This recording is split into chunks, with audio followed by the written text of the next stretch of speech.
sharing a ring with a puncher, you've got to remain switched on for every moment that they remain upright.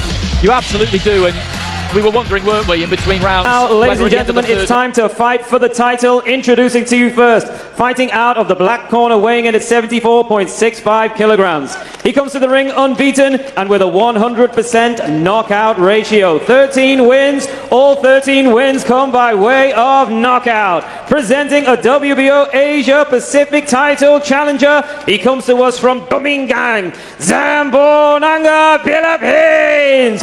It's the Trigger Man, Wiljon Mindoro.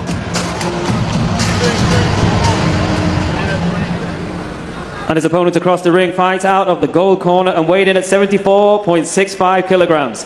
He comes to the ring a seasoned campaigner, 38 contests, including 29 wins. 14 of those wins come by way of knockout. An IBF Australasian, a WBC Asian, an IBF Pan-Pacific, and an Australian champion. He comes to us from Melbourne, Victoria, Australia, Yoel Kamakeo Camilleri.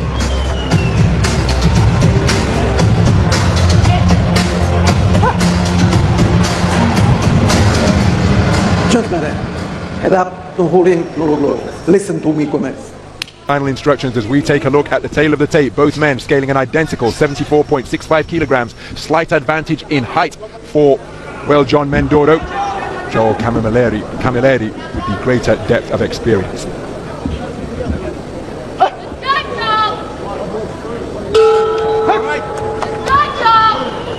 So the opening round underway. This is 8 3-minute rounds for the Asian Continental title at 75 kilogram middleweight. The two accomplished operators, and the man wearing the black trunks trimmed with gold is the undefeated professional Wiljon Mindoro. 14 fights, 1 draw, 13 wins, all of them coming inside the distance. No stranger to fighting outside of the Philippines, because his last 2 contests have been in the United States, where he has produced a KO of the year candidate in July against Tyler Wiljon, getting him out of there in the second round of a contest scheduled for 8. As for Joel Camilleri, he competing in his 3rd contest of 2024. Spoke to Camilleri yesterday.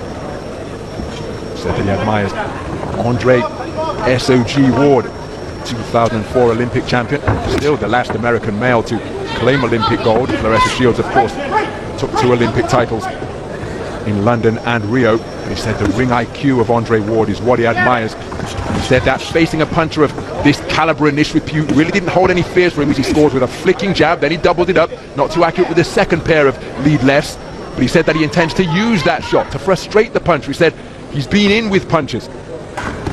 As he lands a looping roundhouse right. And he says that the pressure that he will bring with his elusiveness, his ring craft and variety will just render Mindoro a frustrated figure, and then he'll start looking for the KO. And in the meantime, Camilleri told me that he will be piling up the points. He said this an opportunity to showcase his skills, because at his best he feels he's a match for anyone. So no shortage of confidence for the man from Melbourne. Since moved to Sydney to manage the Costa Zoo, the Costa Zoo boxing school.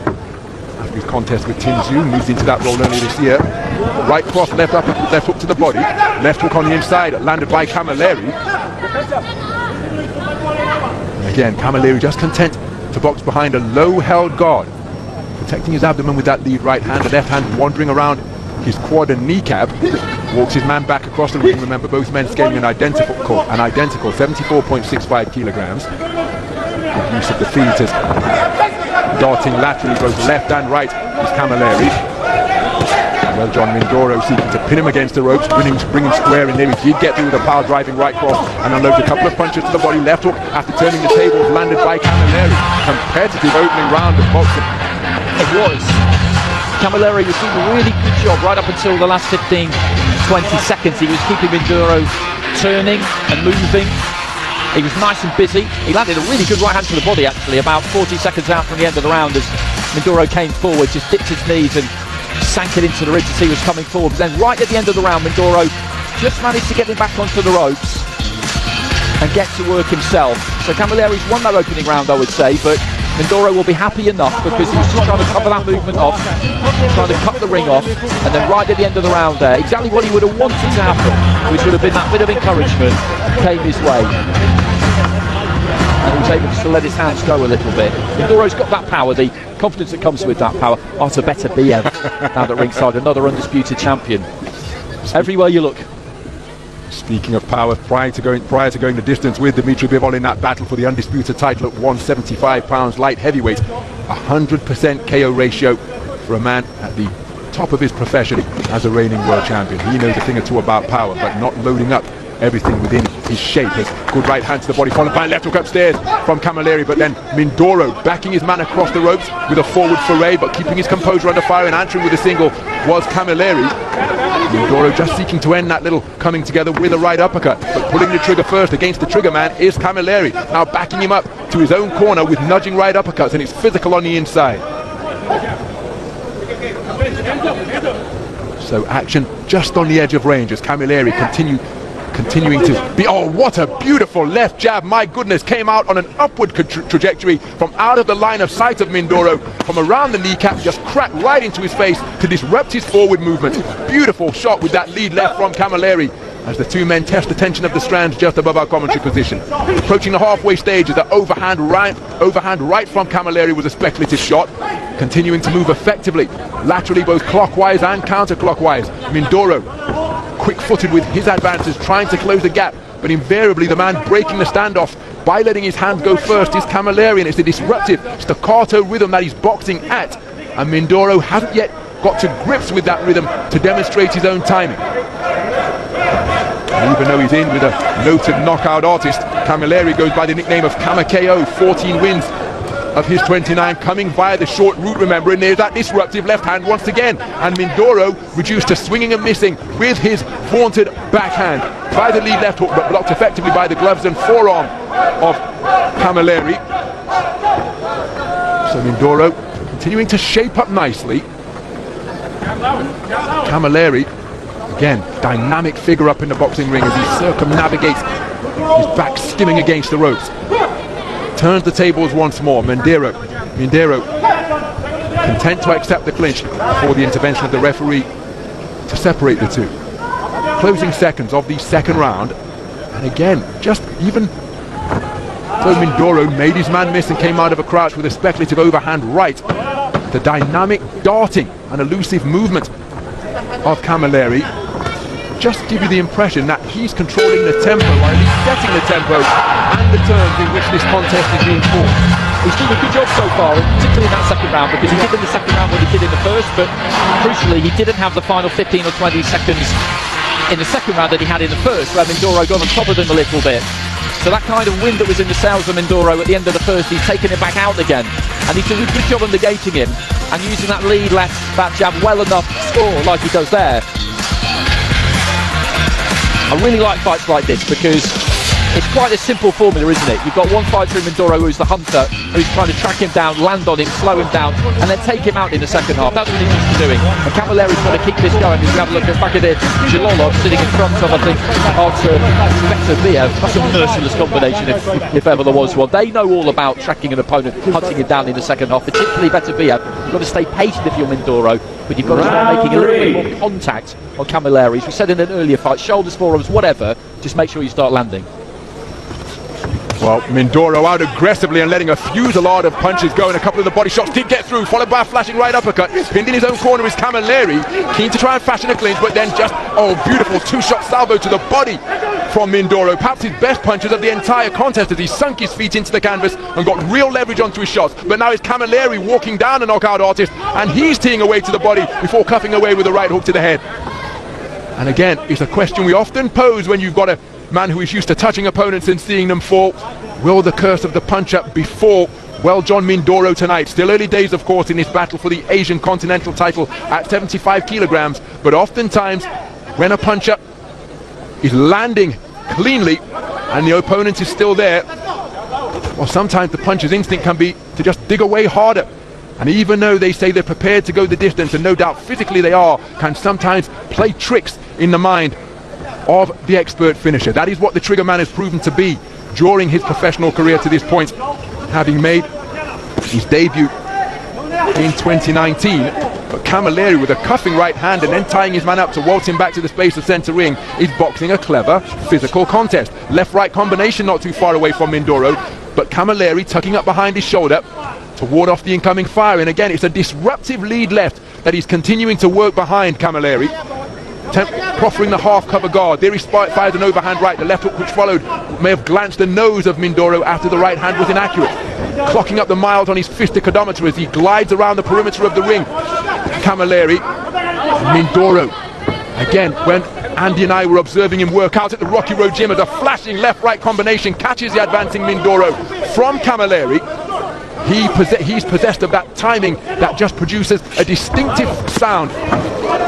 Overhand left was a barroom brawl of a blow from Mindoro. Couldn't quite find a range as he walked his man down, but Camilleri landing with the inside of the glove, and then an altogether cleaner right hand, and another one from Camilleri, followed by a left hook, boxing beautifully off the ropes as Mindoro tries to respond with a right uppercut of his own. But he's walked back across the ring by Camilleri, who is just neutralizing the bombs that are housed in the boxing gloves of the left and right fists of Mindoro.